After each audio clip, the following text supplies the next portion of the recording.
Halo. Pull. Oh. Ya.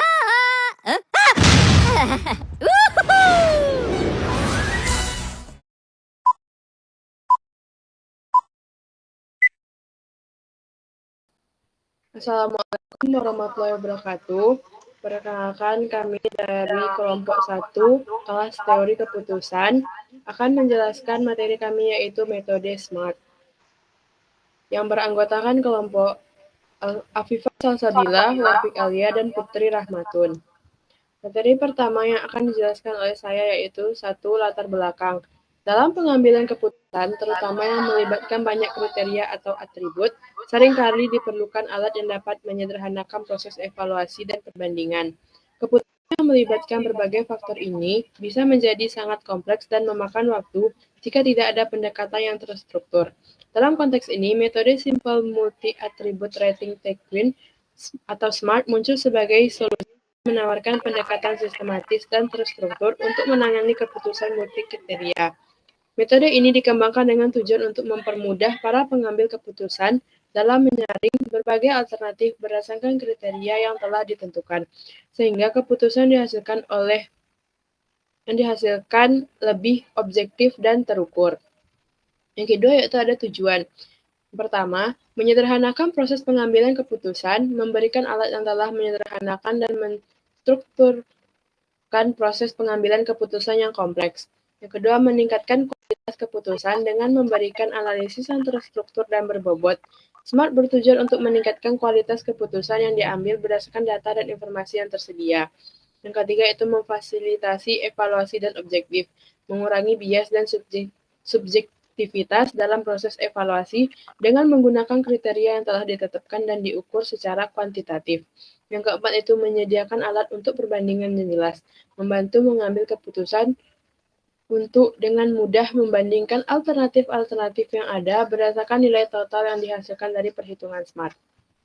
Materi berikutnya yaitu kajian teori yang akan dijelaskan oleh rekan saya yaitu Putri. Silakan. Berikut teorinya.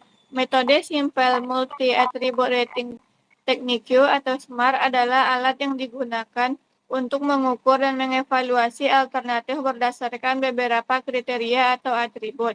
Proses evaluasi dengan metode SMART melibatkan penentuan bobot atau nilai relatif untuk setiap kriteria yang relevan dengan tujuan evaluasi.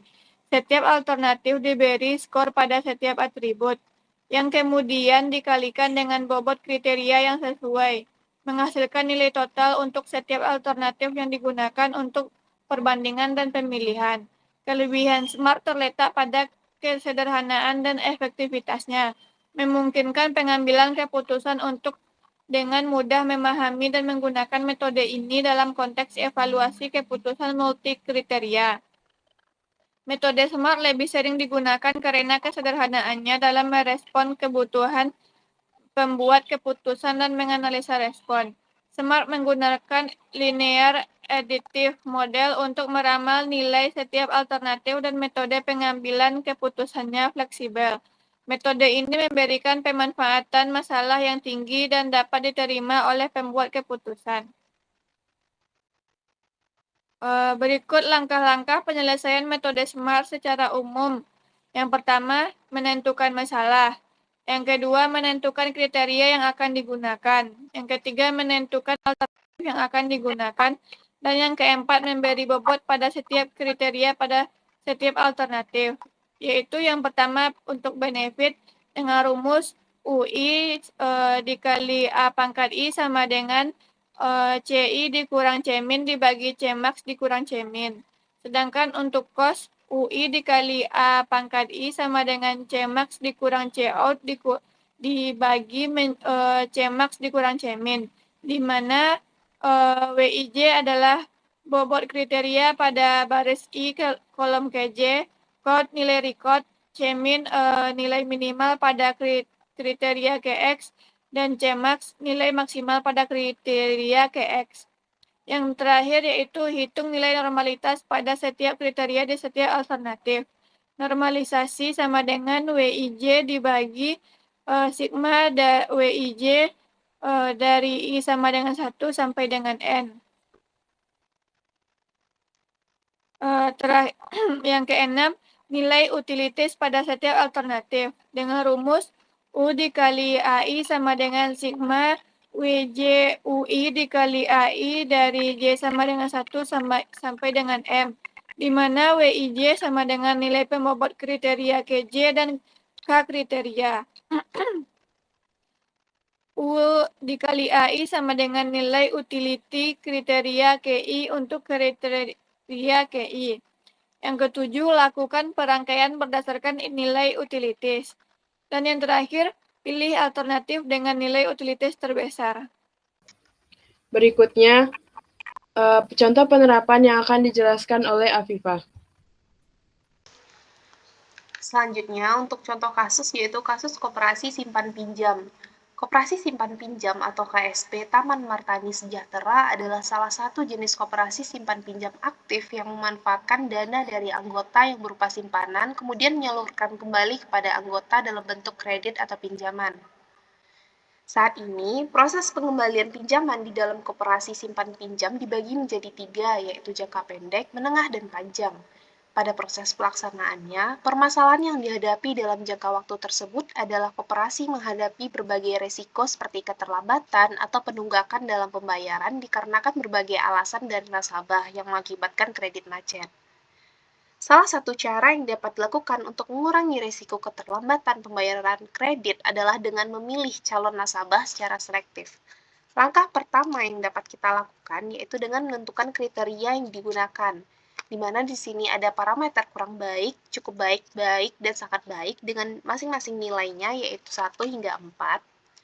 Selanjutnya, untuk kriterianya ada domisili dengan subkriteria lebih dari 5 km dengan nilainya 1, 2 hingga 5 km dengan nilainya 2, kurang dari 2 km nilainya 3 dengan kode K1.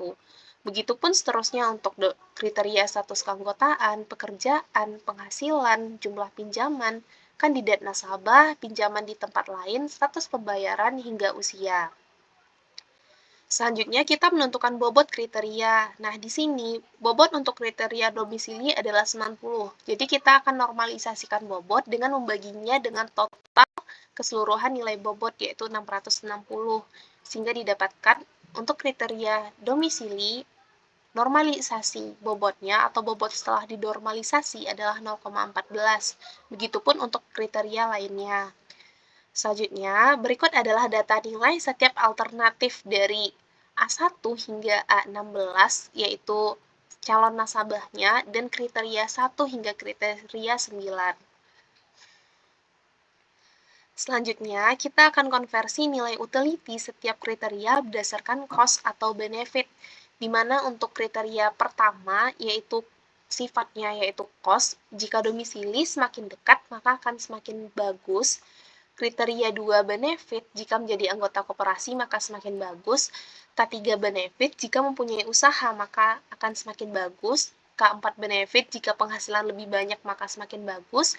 K5 benefit, jika jumlah pinjaman semakin banyak maka akan semakin bagus.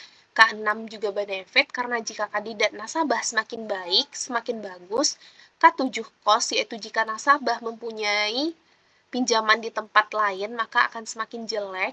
K8 benefit, jika kemampuan membayar semakin baik maka akan semakin bagus. Dan K9 yaitu cost, jika usia semakin muda akan semakin bagus. Nah, sehingga nilai alternatif setelah kita konversi menggunakan utility tadi, contohnya untuk U11, di mana nilai ke I-nya yaitu 3, dikurangkan nilai min-nya yaitu 2,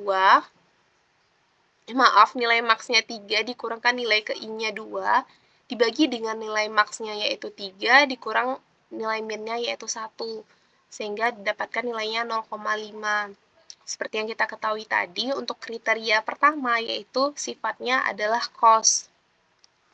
Untuk U15,7, seperti yang kita ketahui tadi, untuk kriteria 7 nilainya itu juga benefit, sehingga kita nilai ke I-nya 4, kita kurangi dengan nilai max-nya juga 4, dibagi nilai max-nya 4 per kurang nilai minimumnya 1, sehingga didapatkan nilai 0,0. Begitupun untuk U ke I, J selanjutnya, sehingga didapatkan tabel berikut. Langkah kelima yaitu menentukan nilai akhir masing-masing kriteria dengan mengalihkan dengan bobot kriteria. Nah, tadi kan kita udah mendapatkan nilai bobot kriteria yang sudah kita normalisasikan juga, di mana untuk K1-nya yaitu 0,14 hingga K9-nya 0,08. Nah, masing-masing nilainya itu akan kita kalikan, contohnya untuk A1 itu untuk U1-1-nya, di mana kriterianya itu yaitu 1, dikalikan 0,14 kali 0,5, sehingga didapatkan 0,07. Begitupun untuk selanjutnya. Nah, di sini kita totalkan masing-masing nilai kriteria akhirnya itu, di mana kita dapatkan total tertingginya itu yaitu untuk A9 sebesar 0,82. Sehingga berdasarkan metode SMART, teori keputusan SMART, dapat kita simpulkan bahwa A9 merupakan seorang nasabah yang paling layak diberikan pinjaman. Sekian presentasi dari kelompok 1 dengan materi metode SMART. Kurang dan lebihnya kami mohon maaf. Terima kasih. Wassalamualaikum warahmatullahi wabarakatuh. A few moments later.